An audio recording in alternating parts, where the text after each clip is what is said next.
नमस्कार दोस्तों, स्वागत है आपके अपने YouTube चैनल सनबिक मैथ में। हम लोग एएलपी का प्रैक्टिस सेट देख रहे हैं, प्लेटफॉर्म वॉल्यूम 2 का। आज प्रैक्टिस सेट नंबर 27 देखेंगे। तो आइए शुरू करते हैं पहले प्रश्न से। पहला प्रश्न है, एक निश्चित कूट भाषा में यदि पीडीयू को 40 के रूप में लिखा जाता है, एचएक्सओ को 34 के रूप में लिखा जाता है, उसी कूट भाषा में बीएमडब्ल्यू को किस प्रकार लिखा जाएगा। यहाँ पीडीयू है, इसका क्या स्थानीय मान होता है। अगर P की बात करें तो इसका स्थानीय मान 16 होता है, D का 4 होता है, U का जो होता है वो कितना होता है, RSTU 21 होता है। अब 21 और 16 4 20 40 41 हो रहा है, लेकिन यहाँ 40 है। तो अगर मान लिया कि P के हम अपोजिट करते हैं, विपरीत मान देखते हैं, तो P का जो विपरीत मान होगा 16 के विपरीत कितना हो जाएगा, तो ये हमारा जो हो जाएगा विपरीत 11 हो जाएगा, क्योंकि 16 11 27 जोड़ के जो है वो 27 आना चाहिए, तो 11 होना चाहिए। और डी का विपरीत जो है मान होगा 4 जोड़ेंगे तो कितना होगा, 23 होगा। क्या है, ये 23 होगा।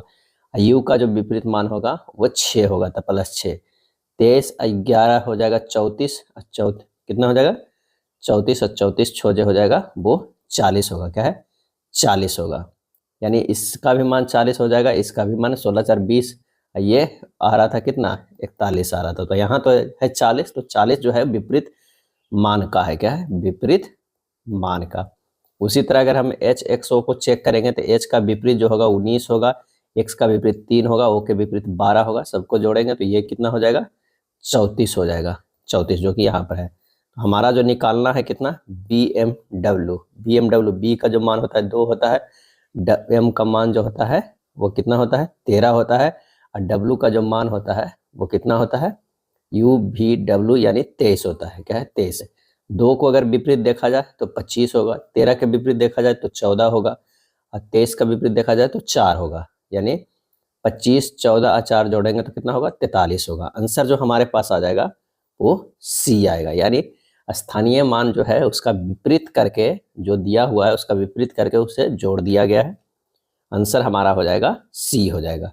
चलिए अगला प्रश्न कह रहा है कि दिए गए विकल्पों में से उस आकृति का चयन करें जो निम्नलिखित श्रृंखला में प्रश्न चिन्ह को प्रतिस्थापित करेगी। तो यहाँ देख रहे हैं कि डेल जो है त्रिभुज जैसा जो है संख्या दक्षिणावर्त दिशा में क्रमशः एक एक बढ़ते हुए अगले स्थान पर आ रहा है। आप यहाँ देखिए, यहाँ पर 1 आ गया, फिर यहाँ 2 आ गया, यहाँ पर 3 आ गया, अगला जो होगा यहाँ आएगा। तो दूसरा का जो हमारा आंसर हो जाएगा वो कौन सा हो जाएगा, डी हो जाएगा।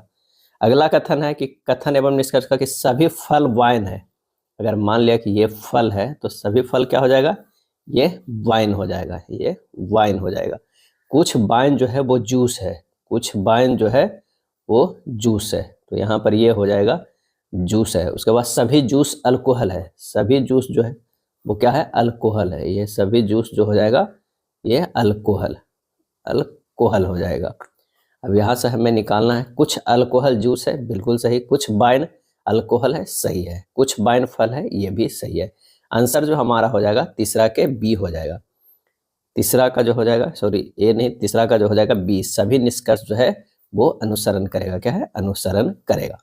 अगला है उस शब्द युग्म का चयन करें जो नीचे दिए गए शब्दों के युग्मों में व्यक्त किए गए समान संबंध का सबसे अच्छा निरूपण करता है।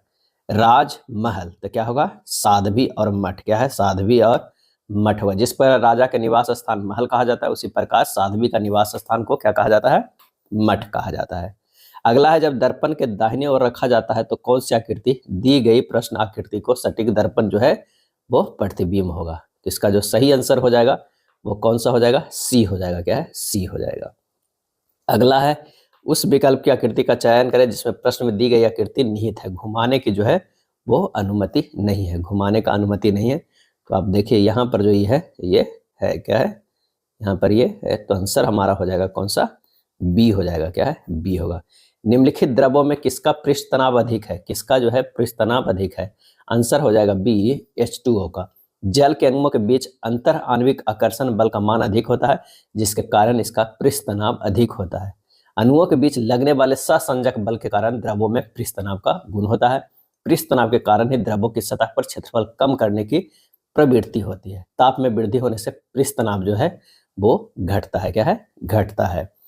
अगला है दिए गए परिपथ में कुल प्रतिरोध कितना होगा। एक परिपथ दिया हुआ है, इसमें कुल प्रतिरोध हमें ज्ञात करना है। तो इन दोनों को जो है सीरीज में कर दीजिए और उसके बाद जो यहाँ बन के आएगा वो पैरेलल में हो जाएगा।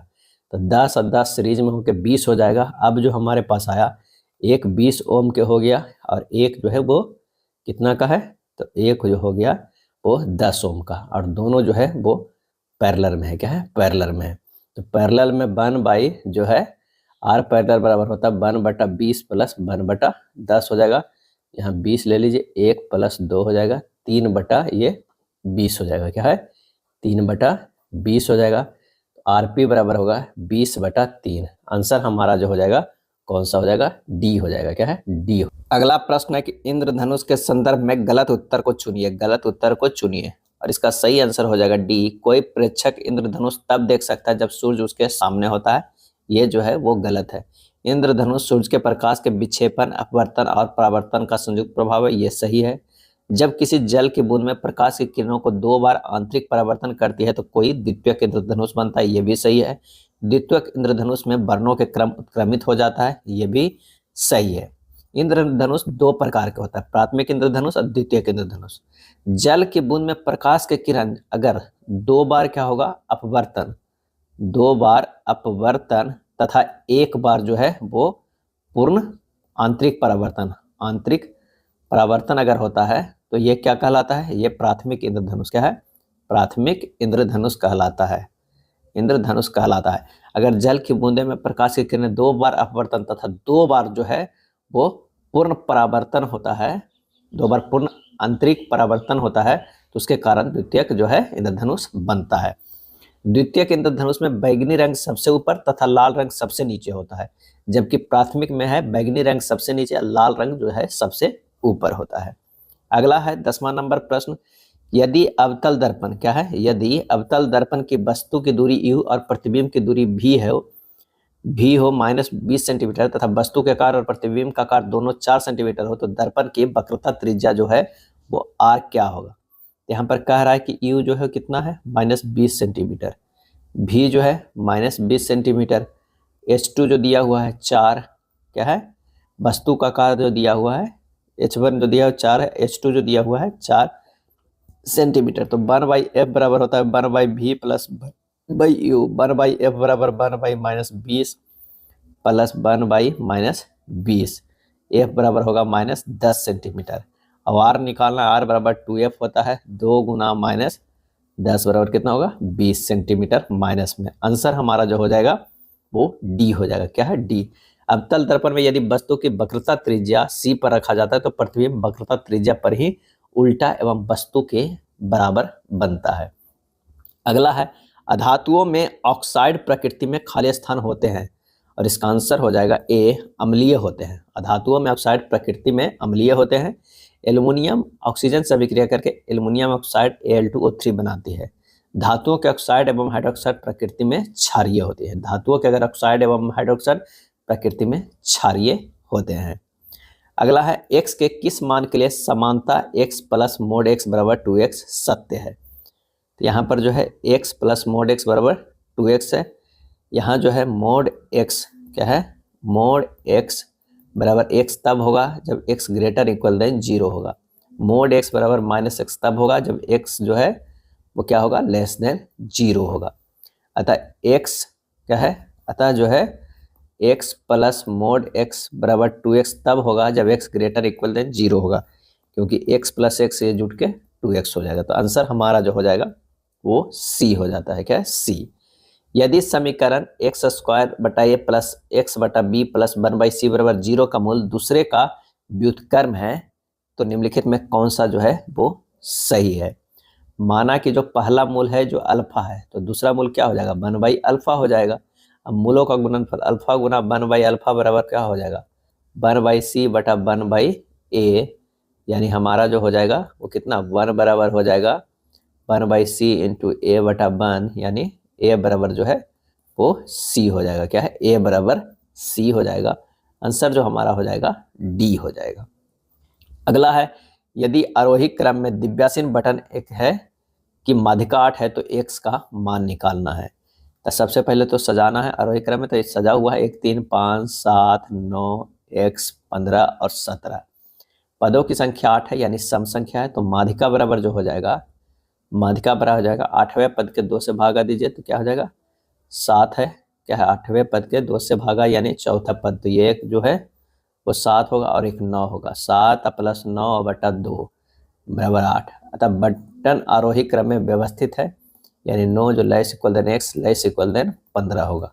आंसर जो हमारा होगा वो कौन सा होगा, डी होगा। क्या होगा, डी होगा। एक परिवार की आय और व्यय का अनुपात जो है वो 19:13 है। यदि परिवार के व्यय 29,510 है तो उस परिवार की बचत क्या होगा। यानी हमारे पास जो है वो 13 बराबर इक्वल करना है।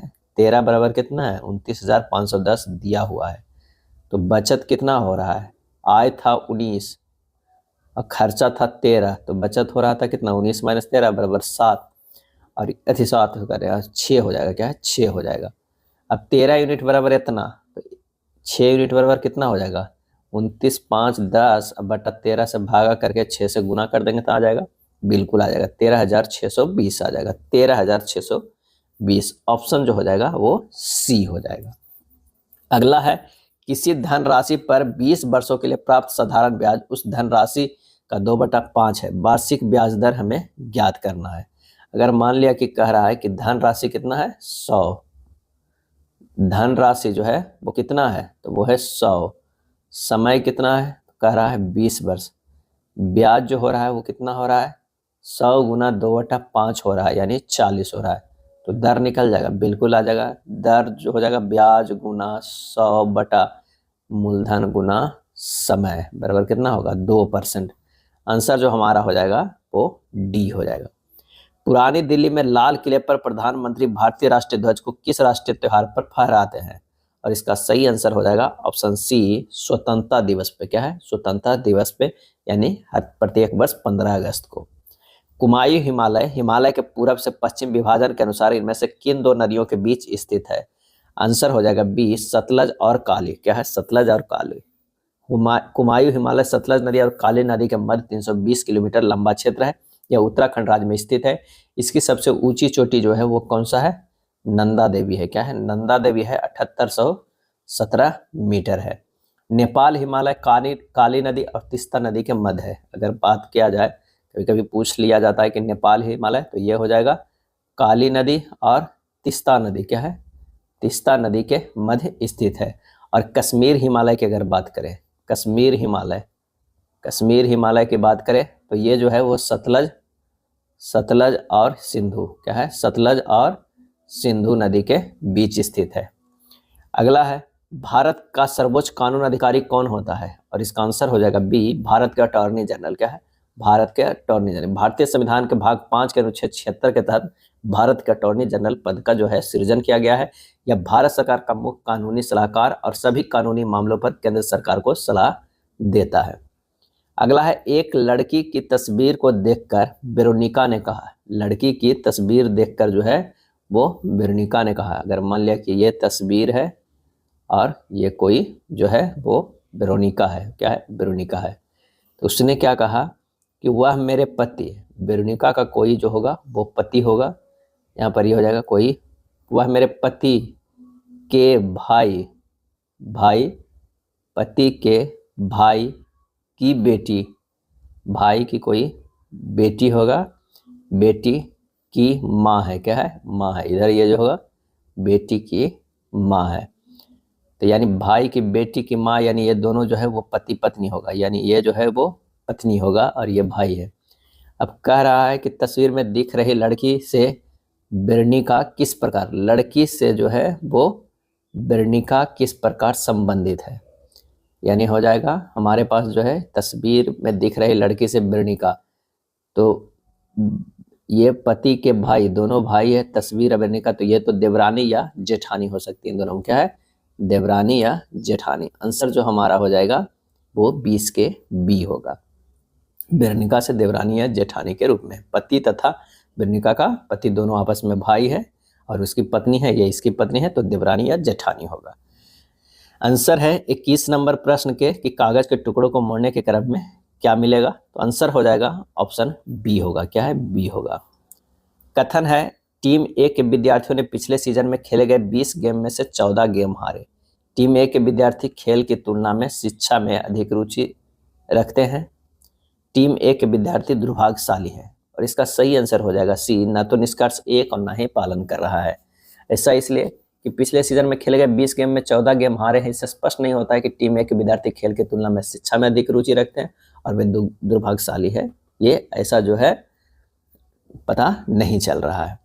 चलिए अगला हो जाएगा प्रश्न कि नीचे एक कथन दिया हुआ है, उसके बाद विकल्पों के 4 निष्कर्ष दिए गए, बताएं कि कौन सा निष्कर्ष दिए गए कथन के आधार पर जो है वो सत्य है। यहाँ पर b greater than d greater than h less than t equal to p less than a है। यहाँ पर देखना b ग्रेटर देन h बिल्कुल है। यहाँ के रिलेशन में देखिए b ग्रेटर देन h है, ये तो हमारा जो है वो सही हो जा रहा है। चलिए t ग्रेटर देन d है, ऐसा नहीं। t लेस देन h जो है ये इस साइड में, तो आंसर हमारा जो हो जाएगा ये गलत। t इक्वल टू a है, बिल्कुल नहीं है, क्योंकि a जो है वो p से बड़ा है। अब t जो है p के बराबर है, तो ये भी नहीं हो रहा है।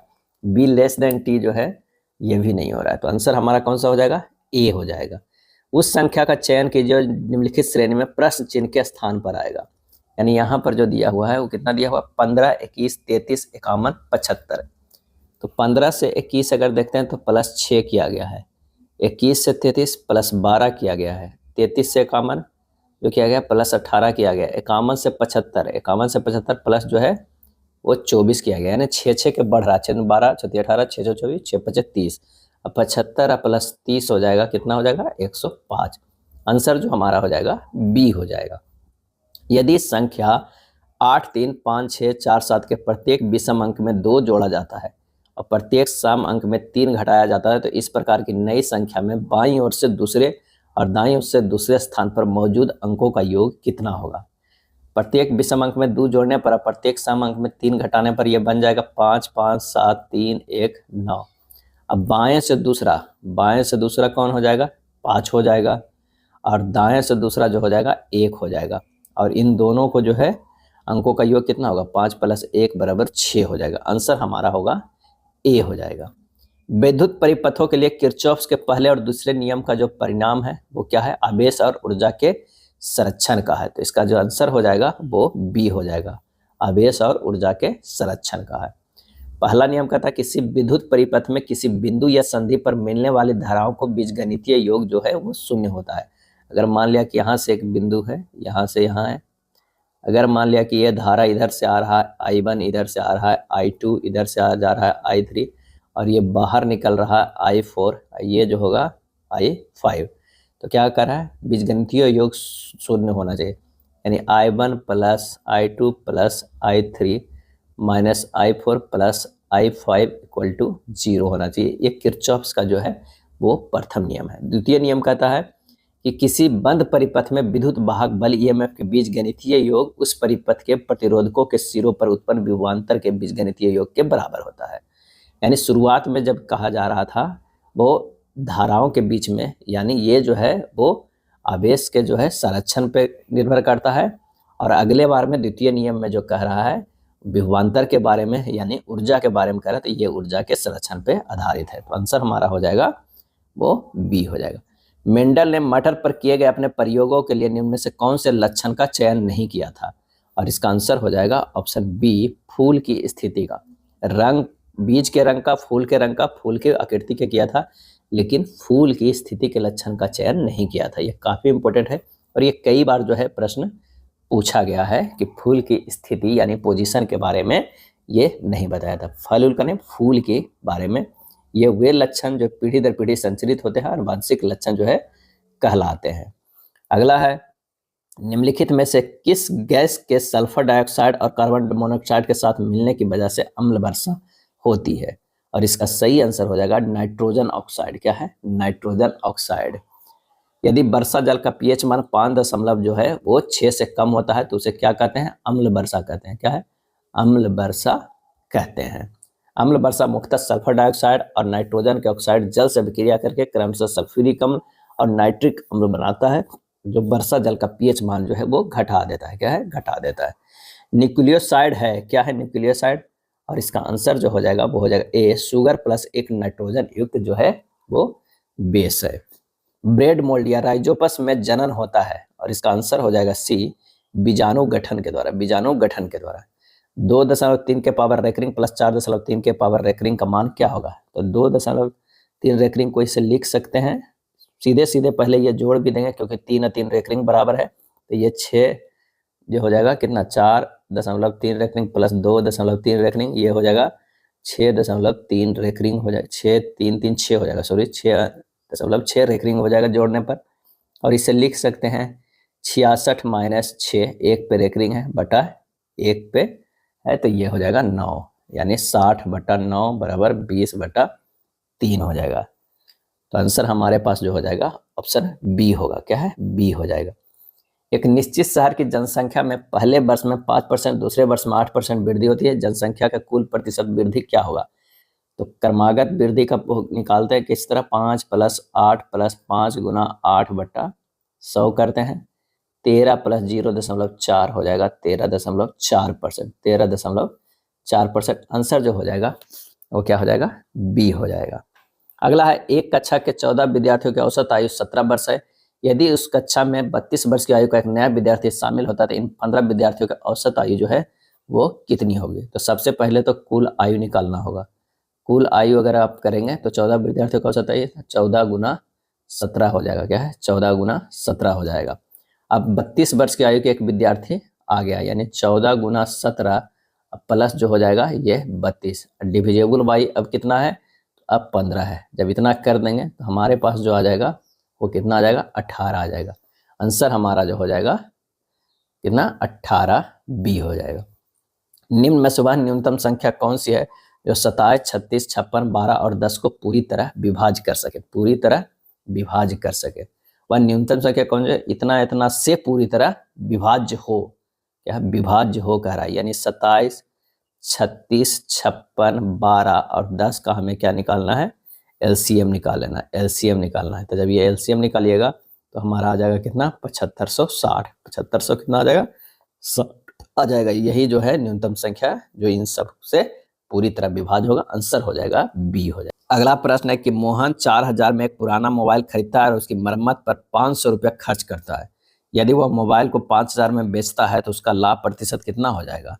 तो लाभ प्रतिशत बराबर जो हो जाएगा, 5000 में बेचता है, लागत कितना हुआ? 4500 हुआ, 4000 + 500 और 4500, अब बट्टा कितना में देखना है? 4500 में गुना 100 हो जाएगा, यानी ये हो जाएगा 500/45 क्या हो जाएगा? 500 बटा ये होगा 45 और गुना हो जाएगा कितना? 500/45, 100 तो कट ही गया तो ये गुना में नहीं रहेगा, ये हो जाएगा 500/45, 11.11% हो जाएगा। आंसर हमारा जो हो जाएगा वो ए हो जाएगा, क्योंकि ये 2 शून्य से 2 शून्य ऑलरेडी हम लोग काट चुके हैं। अगला है, निम्न में से किस वेद को कर्मकांड ग्रंथ के रूप में जाना जाता है? और इसका आंसर हो जाएगा ए, यजुर्वेद को। यजुर्वेद को कर्मकांड ग्रंथ के रूप में जाना जाता है। विभिन्न अवसरों पर की जाने वाले पारंपरिक पूजा ऋचा का क्रियात्मक रूप जो है वो कर्मकांड कहलाता है। यजुर्वेद यज्ञ प्रधान, कर्मकांडीय और बलि प्रधान वेद है। ऋग्वेद के तीसरे मंडल में सूर्य देवता सविता का समर्पित प्रसिद्ध जो है वो गायत्री मंत्र है। अगला है, कौन सा रोजगार के तृतीय क्षेत्र का उदाहरण है? आंसर हो जाएगा डी, शिक्षण। शिक्षण रोजगार का तृतीय क्षेत्र का उदाहरण है।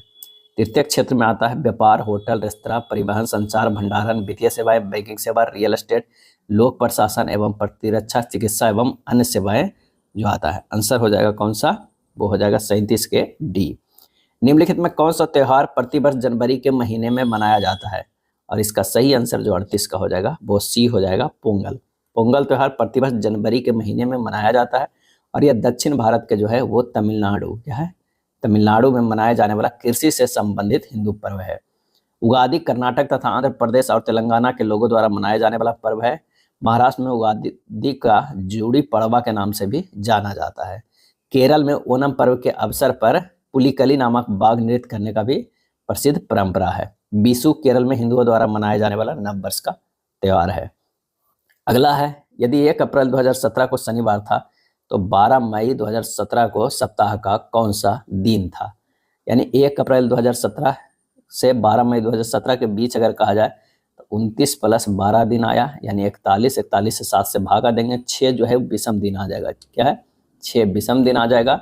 अब शनिवार में जो दिया हुआ है शनिवार प्लस 6 जो है वो जुड़ जाएगा, कितना हो जाएगा, शुक्रवार दिन आएगा, शुक्रवार। आंसर होगा डी हो जाएगा। 40 नंबर है, पूर्ण करना है श्रृंखला को। आइए यहाँ से देखते हैं। टी से एन गया है, टी से एन जो है -6 है, क्या है -6, एन से एच -6 है, और एच से बी -6 है, बी से भी -6 है, तो भी से -6 करेंगे तो क्या हो जाएगा, पी हो जाएगा। अगला देखते हैं 8 से 16, यानी 8 दूनी 16, 16 दूनी 32, 32 दूना 64, 64 दूना 61, 128 के बाद क्या होता है, 256 होता है, यानी डबल किया जा रहा है, गुना 2 किया जा रहा है, तो 256, पी 256। आंसर हमारा जो हो जाएगा वो 40 का बी होगा। 41 है, प्रश्नवाचक को प्रतिस्थापित कीजिए। तो 6 दूनी 12, 12 दूनी 24, 24 दूनी 48, 4 दूनी 8, 8 दूनी 16, 16 दूनी 32, 3 गुना क्या हो जाएगा, 2 करेंगे तो 6 हो जाएगा, 6 दूना 12, 12 दूना 24। आंसर हमारा जो हो जाएगा वो डी हो जाएगा। वैज्ञानिक शोधार्थी या प्रोफेसर में क्या हो जाएगा, तो वैज्ञानिक शोधार्थी प्रोफेसर जो एक दूसरे से इस तरह के कॉम्बिनेशन में, एक को वैज्ञानिक मान लीजिए, एक को शोधार्थी और एक का प्रोफेसर। उस श्रेणी को पहचान कीजिए जो अन्य से भिन्न है, अन्य से जो हमारा भिन्न है उस श्रेणी को पहचान करना है। अगर मान लिया कि 7 के स्क्वायर करते हैं तो क्या होता है, 49 होता है, क्या है, 49 होता है, और 49 के स्क्वायर करते हैं तो 2401 आता है। अगर 27 के स्क्वायर करेंगे तो आएगा, बिल्कुल नहीं होगा। 0.2 के स्क्वायर करेंगे तो 0.12, इसका करेंगे तो 16 आएगा। 1/2 के जो है वो स्क्वायर करेंगे 1/4, 1/4 के स्क्वायर करेंगे तो 1/16, ये सही है। यानी हमारा जो है वो बी वाला वो असंगत है। दिए गए चित्र पैटर्न को पूरा करने वाले सही आकृति का चयन विकल्पों से कीजिए, तो इसका जो आंसर हो जाएगा वो क्या हो जाएगा, बी हो जाएगा, क्या है, बी हो जाएगा। अगला है क्षारीय मृदा धातुओं में से कौन सा अधिकतम विद्युत धनी है, आंसर हो जाएगा ए, बी ए, क्या है, बी ए अधिकतम विद्युत धनी है, इलेक्ट्रोपॉजिटिव है। क्षारीय मृदा धातु द्वितीय वर्ग सेकेंड ए वर्ग का तत्व है। इसमें जो कौन कौन से आते हैं तत्व, बी आते हैं, एम जी आते हैं, सी ए है, एस आर है, बी ए है और आर ए है। अगला है कौन सी घटना प्रकाश की कणीय प्रकृति को दर्शाती है, कौन सी घटना प्रकाश की कणीय प्रकृति को दर्शाती है, आंसर जो हो जाएगा ए, प्रकाश का वैद्युत प्रवाह। क्या है, प्रकाश का वैद्युत प्रवाह। प्रकाश का कणीय सिद्धांत न्यूटन ने दिया था, जिसे प्रकाश विद्युत प्रवाह की सहायता से आइंस्टीन ने सिद्ध किया था। वही वस्तु यदि स्थिर है तो निश्चित वेग से एक सीधी रेखा पर गति कर रही है, तो यदि उस पर कोई बाह्य बल नहीं लगाया जाए तो वह अपनी प्रारंभिक अवस्था में ही बनी रहती है। और इसका आंसर हो जाएगा बी, न्यूटन के गति का ये प्रथम नियम है, जिसे कहा जाता है जड़त्व का नियम। से जड़त्व की परिभाषा जो है मिलती है, क्या है, मिलती है। अगला है निम्नलिखित में कौन सा कथन सही नहीं है, बताना है कि कौन सा कथन नहीं है। इथेनॉल कमरे के तापमान पर तरल होता है, ये सही है। इथेनॉल को सामान्यतः अल्कोहल कहते हैं, ये भी सही है। इथेनॉल अक्सर आयोडीन में भी इस्तेमाल किया जाता है, सही। इथेनॉल पानी में घुलता नहीं, ये गलत है। आंसर जो हमारा हो जाएगा वो डी हो जाएगा। इथेनॉल का फार्मूला होता है C2H5OH होता है, और ये पानी और कई कार्बनिक यौगिकों के साथ आसानी से घुल जाता है। इथेनॉल जल के साथ घुलकर हाइड्रोजन बंधन का निर्माण करती है। अगला है किसी पदार्थ का अपवर्तनांक हवा में प्रकाश की चाल से किस प्रकार संबंधित होता है, और इसका आंसर हो जाएगा अपवर्तनांक बराबर हवा में प्रकाश की चाल बटा पदार्थ की चाल होता है। हवा में प्रकाश की चाल बटा पदार्थ की प्रकाश की चाल होता है। यदि O केंद्र वाले एक वृत्त का व्यास AB है, अगर मान लिया कि कोई O केंद्र वाले है और उसके जो है व्यास AB है, व्यास जो है यहाँ से इस तरह करिए तो ये AB है जो कि केंद्र से होकर गुजरेगा, AB है, और CD इस प्रकार जीवा है, CD जो है वो इस प्रकार जीवा है, जिससे क्या होता है ABCD समलंब बनता है। क्या है, ABCD जो है से समलंब बनेगा, ये यहाँ हो जाएगा, और ये जो है वो यहाँ बन रहा है, ये समलंब बन रहा है। ये C है, ये D है, या फिर इसे C कर दीजिए, ये D कर दीजिए। C और D है, A और B है। यदि कोण BAC क्या है, BA और C यहाँ से कोई एक गया है, वो जो बना रहा है वो कितना बना रहा है, वो 18 डिग्री दे रहा है। क्या है, वो 18 डिग्री का कोण बना रहा है। तो कोण CAD के बराबर होगा, CAD के बराबर होगा, हमें निकालना है CAD, ये जो है वो निकालना है। तो यहाँ पर हो जाएगा त्रिभुज BAC मैंने हो जाएगा कोण BAC बराबर होगा 18 डिग्री, और कोण ACB बराबर जो होगा 90 डिग्री। वृत्त पे व्यास से 90 डिग्री का कोण बनता है। कोण CBA बराबर हो जाएगा 180 degree minus 90 degree plus 18 degree बराबर कितना हो जाएगा 72 डिग्री। ए बी जो है वो पैरेलल है डी सी का, तो कोण ए सी डी बराबर जो हो जाएगा वो 18 डिग्री।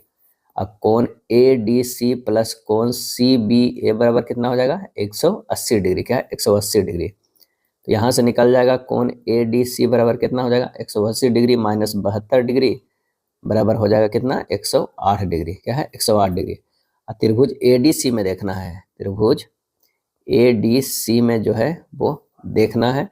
ए डी सी में जो देखेंगे तो कोण सी ए डी प्लस कोण ए सी डी प्लस कोण ए डी सी बराबर कितना हो जाएगा 180 डिग्री। तो कोण सी ए डी बराबर हो जाएगा 180 डिग्री माइनस इसमें क्या है 108 डिग्री, 108 डिग्री अब प्लस 18 डिग्री, ये हो जाएगा 54 डिग्री। आंसर हमारा जो हो जाएगा वो डी आ जाएगा 54 डिग्री। अगला है 3 पुरुष 4 महिलाएं और 6 लड़के एक साथ मिलकर किसी कार्य को 6 दिनों में पूरा कर सकते। एक महिला एक पुरुष के द्वारा किए गए कार्य का 3 गुना कार्य करती है। एक महिला एक पुरुष के द्वारा किए गए कार्य के 3 गुना कार्य करती है और एक लड़का एक पुरुष के द्वारा किए गए कार्य का आधा कार्य करता है। कितनी महिलाएं अकेले कार्य करते हुए इस कार्य को 4 दिनों में पूरा कर देगा। तो सबसे पहले हमें तो पूरा निकालना है कार्य। उससे पहले क्या है 3 आदमी बराबर जो हो जाएगा 3 आदमी बराबर क्या होता है 1 महिला होता है। एक महिला है 3 आदमी बराबर, और 1 आदमी बराबर जो है वो 2 लड़का। क्या है 2 लड़का। 6 लड़का बराबर कितना हो जाएगा 6 लड़का बराबर होगा 1 महिला। क्या है 1 महिला। अब प्रश्न में 6 दिन में काम पूरा करने के लिए 6 महिला है। क्या है 6 महिला है, 3 पुरुष 4 महिलाएं और 6 लड़के। तो 3 पुरुष के बदले 1 महिला और हो गया, तो 4 प्लस 1 प्लस 6 लड़के के बराबर 1 महिला हो गया, यानी 6 महिला हो गया। 6 महिला जो है 6 दिन में पूरा करता है, तो 6 गुना 6 बराबर कितना होगा 36 हो गया, है ना। एक दिन में काम पूरा करने के लिए कितना चाहिए 36 महिलाएं चाहिए, या पूरा काम इस तरह देखिए। अब 4 दिन में काम पूरा करने के लिए कितना चाहिए, तो 36/4 बराबर 9 महिला चाहिए। क्या है 9 महिलाएं चाहिए। एक दिन में पूरा करने के लिए 36 महिलाएं चाहिए, तो 4 दिन में काम पूरा करने के लिए 9 महिला चाहिए। आंसर हमारा हो जाएगा वो ए हो जाएगा। अगला प्रश्न है कि तालिका में एक पुस्तक को प्रकाशित करने के लिए विभिन्न मदों पर किए गए जो है वो व्यय का प्रतिशत विवरण जो है यहाँ पर दर्शाती है। अब यहाँ से निकालना है कि रॉयल्टी पर व्यय छपाई पर व्यय से कितने प्रतिशत जो है वो कम है। यहाँ पर हो जाएगा 20 माइनस 15/20 गुना 100 कितना आ जाएगा 25%। क्या है 25%। रॉयल्टी 15 है, छपाई 20 है, तो आंसर हमारा हो गया 25%। आंसर क्या हो जाएगा बी हो जाएगा। अगला, यदि 3 cos स्क्वायर ए प्लस 7 sin स्क्वायर ए बराबर 4 है तो cot ए का मान क्या है यदि वह दिया गया है कि ए न्यून कोण है। क्या है ए न्यून कोण है, तो ये हो जाएगा कितना 3 cos स्क्वायर ए प्लस 7 sin स्क्वायर ए बराबर 4। इसको 3 × 1 माइनस साइन स्क्वायर ए लिख सकते हैं, बिल्कुल लिख सकते हैं। 7 sin स्क्वायर ए बराबर 4, ये हो जाएगा 3 माइनस 3 sin स्क्वायर ए प्लस 7 sin स्क्वायर ए बराबर 4। टोटल कितना हो गया ये, तो 4 sin स्क्वायर ए, 3 इधर चला जाएगा तो ये बच गया 1। sin स्क्वायर ए बराबर 1/4, यानी इसे 1/2 के स्क्वायर लिख सकते हैं। तो साइन ये हो जाएगा sin स्क्वायर ए बराबर 1/2 को लिख सकते हैं sin स्क्वायर 30 डिग्री। ए बराबर कितना हो गया 30 डिग्री। क्या है ए बराबर 30 डिग्री। मान कर रहा है cot ए का मान, तो cot जो है 30 डिग्री का मान हो जाएगा कितना √3। आंसर हो जाएगा ऑप्शन बी। क्या है ऑप्शन बी हो जाएगा। अगला प्रश्न है, यदि b प्लस सी बराबर जो है वो क्या है x है, c प्लस ए बराबर b/y है, a प्लस b बराबर cz है, तो 1/9 × 1/x + 1 + 1/y + 1 + 1/z + 1 का जो है वो मान क्या हो जाएगा। यहाँ पर दिया हुआ है b प्लस सी बराबर ax, x बराबर दिया हुआ है b प्लस सी बटा a, x + 1 बराबर हो जाएगा a प्लस b प्लस सी बटा क्या हो जाएगा a हो जाएगा, ये 1 हो गया। उसी तरह y + 1 हो जाएगा a प्लस b प्लस सी बटा b, ये सेकेंड हो जाएगा। और z + 1 बराबर हो जाएगा a प्लस b प्लस सी बटा c, ये थर्ड हो जाएगा।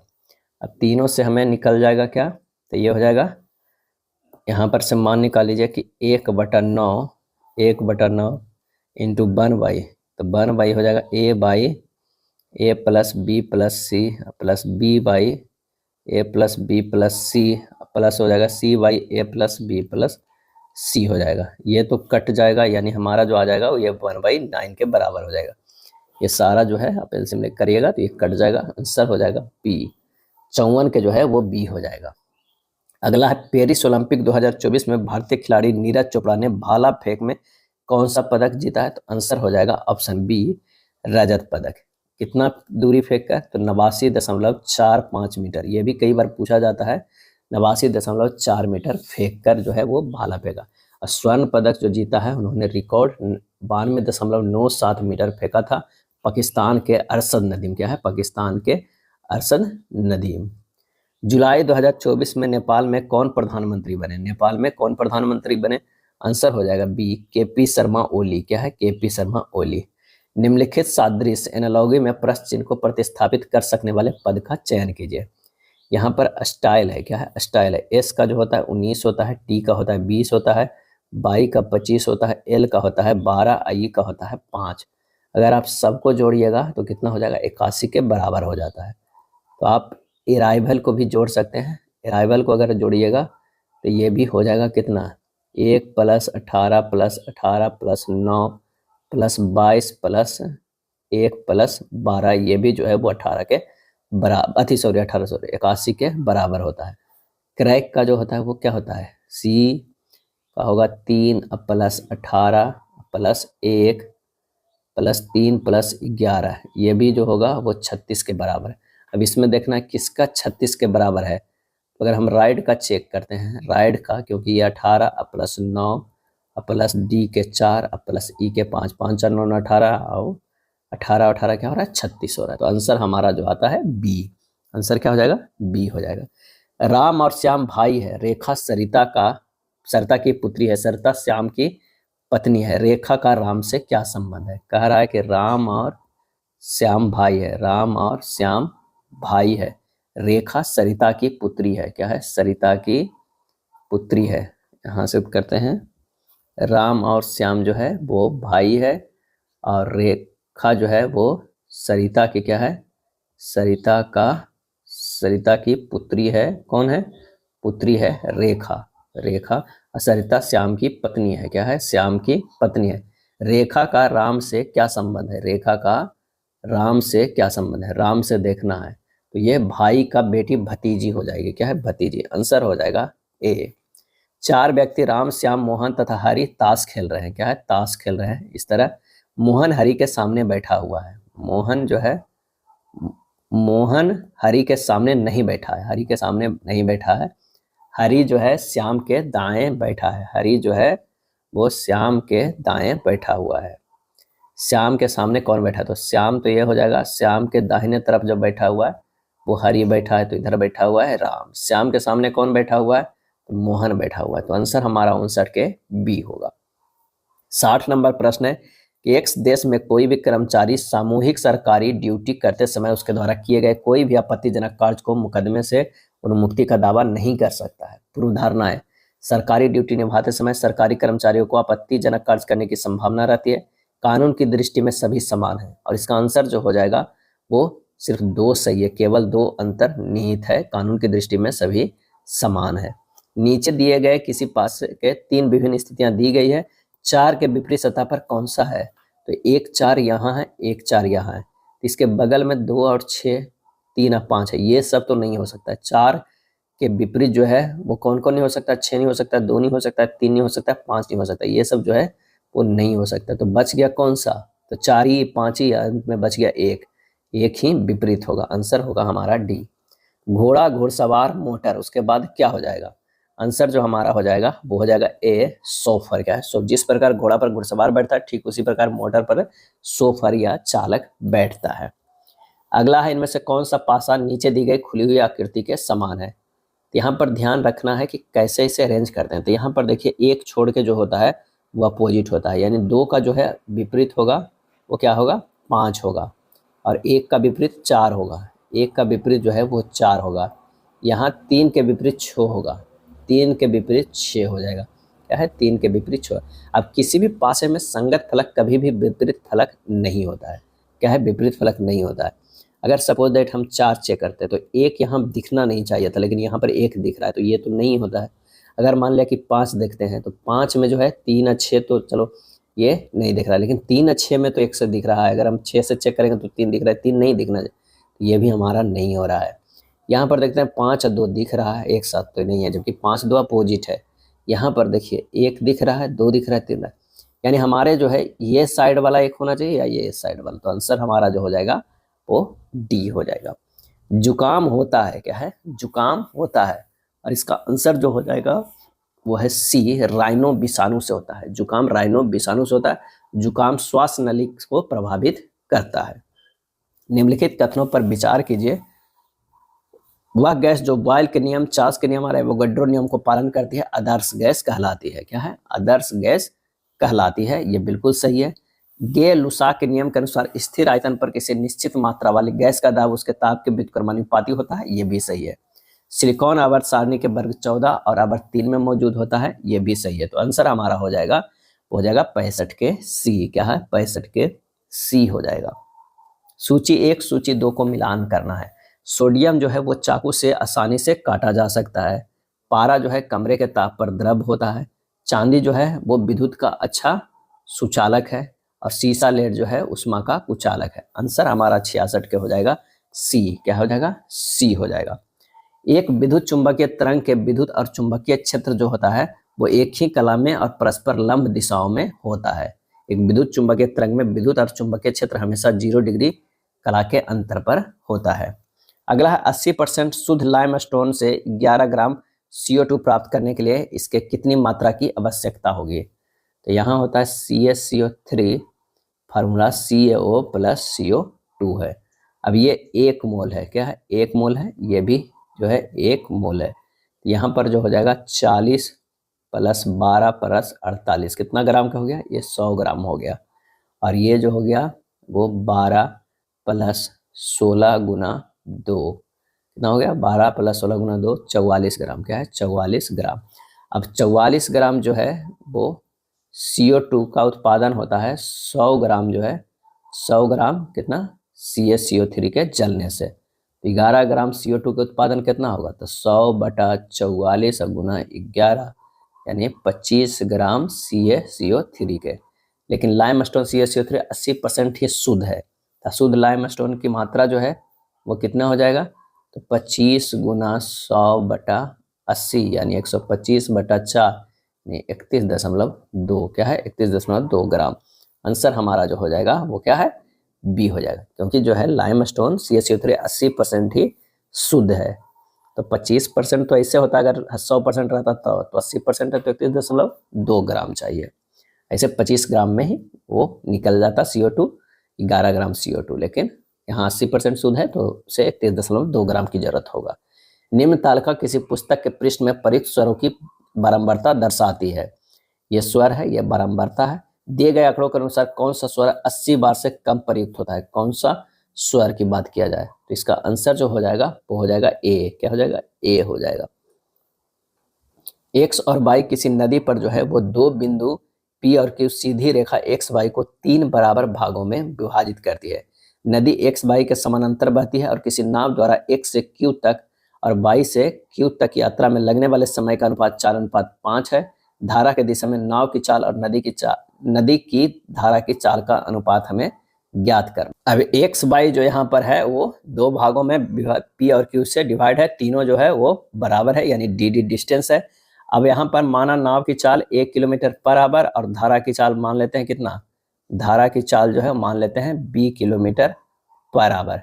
अब प्रश्न से क्या है, 2D/A प्लस B, अब प्लस जो हो जाएगा कितना हो जाएगा, प्लस नहीं ये भागा हो जाएगा, 2DA प्लस B भागा हो जाएगा D/A माइनस B बराबर कितना अनुपात में दिया हुआ है, 4/5 अनुपात में दिया हुआ है। कितना में दिया हुआ है, 4/5 में।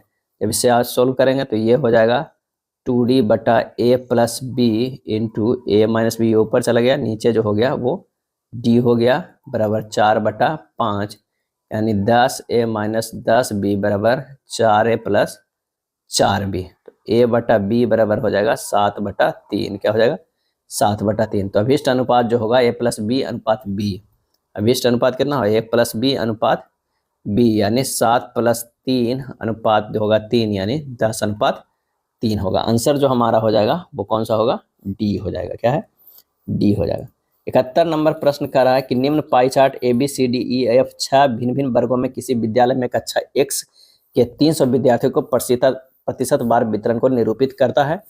अब दी गई तालिका ABCDEF 6 भिन्न भिन्न वर्गों कक्षा X के लड़कों की संख्या को दर्शाता है। यदि वर्ग E में लड़कों की संख्या और लड़कियों की संख्या का अनुपात जो है वो 3 कितना है 4 है, तो वर्ग E में लड़कों की संख्या और वर्ग C में लड़कियों की संख्या के बीच का अनुपात जो है वो क्या होगा। तो वर्ग ई में जो है विद्यार्थियों की संख्या कितनी हो जाएगी 300 गुना 14/100 ये हो जाएगा 42। अब वर्ग ई में लड़कों की संख्या कितनी हो जाएगी तो 42/3 + 4 गुना 3 बराबर क्या हो जाएगा 8। ये जो है वो लड़कों की संख्या। अब वर्ग सी में जो है वो लड़कियों की संख्या कितनी हो जाएगी लड़कियों की, तो 300 गुना 19/100 में से क्या घटा देना है 34 घटा देना है, तो ये हमारा जो आ जाएगा वो 23 आ जाएगा। तो अनुपात कितना हो गया, ये एक 18 अनुपात है और ये 23, 18:23। आंसर जो हमारा हो जाएगा ए हो जाएगा। अगला है 65 प्रति मीटर स्क्वायर की दर से जो है वो किसी आयताकार कमरे में क्या है आयताकार कमरे में फर्श पर टाइल्स लगाने की लागत जो है वह 9100 है। कमरे की लंबाई और चौड़ाई का अनुपात 7:5 है। कमरे के फर्श का परिमाप हमें ज्ञात करना है। क्या है, परिमाप हमें ज्ञात करना है। माना कि कमरे की लंबाई कितना है 7x है, चौड़ाई कितना है 5x है। क्षेत्रफल कमरे का क्षेत्रफल कितना होगा 9100, जो लागत हो रहा है कितना हो जाएगा ये 65 रुपये प्रति, ये 65 हो जाएगा। यही कमरे का जो है वो क्षेत्रफल के बराबर होगा। और क्षेत्र ये आ गया कितना 140 आ गया। तो 7x गुना 5x बराबर कितना होगा 140। 35x बराबर क्या हो जाएगा 35x² बराबर 140, x स्क्वायर बराबर 4, x बराबर कितना आ गया 2 आ गया। तो फर्श का परिमाप पूछ रहा है, तो 2 और गुना जो हो जाएगा कितना 7x + 5x, 7 5 12x, 12 गुना 24x, और 24x के जगह पर 2 करेंगे तो 24 दूना 48। आंसर जो हमारा होगा वो सी हो जाएगा। क्या सी। 18 मीटर और 30.5 मीटर ऊंचाई वाले 2 खंभों के शीर्ष एक तार से जुड़े हुए हैं। यदि तार 36 से 30 डिग्री के कोण बनाता है तो तार की लंबाई जो है वो क्या होगा। इस तरह अगर एक फिगर ड्रॉ होगा, ये जो है वो 18 है, ये टोटल जो है वो कितना है 30.5 है, तो ये हो जाएगा कितना ये 12.5 हो जाएगा। ये कितना है तो 30 डिग्री के कोण बना रहा है, तो साइन 30 डिग्री बराबर हो जाएगा, साइन 30 डिग्री बराबर कितना हो जाएगा 12.5/x। क्या है x, अगर इसको x मानते हैं तो 12.5/x, और ये हो जाएगा 1/2 बराबर 12.5/x। x का मान आ जाएगा 25 मीटर। आंसर हमारा जो हो जाएगा ए। भारतीय विदेश मंत्री एस जयशंकर ने जापान के किस शहर में जुलाई 2024 में महात्मा गांधी की प्रतिमा का अनावरण किया। सही आंसर हो जाएगा सी, टोक्यो में। क्या है, टोक्यो में। पेरिस ओलंपिक खेल 2024 में निशानेबाज मन्नू भाकर और सरबजोत सिंह ने किस कैटेगरी में कांस्य पदक जीता, और इसका सही आंसर जो हो जाएगा वो ये है 10 मीटर पिस्टल मिक्स्ड इवेंट में। आंसर जो हमारा हो जाएगा वो ए हो जाएगा। ये था ALP का प्रैक्टिस सेट। वीडियो अच्छा लगा तो लाइक एंड शेयर कर दीजिएगा। धन्यवाद।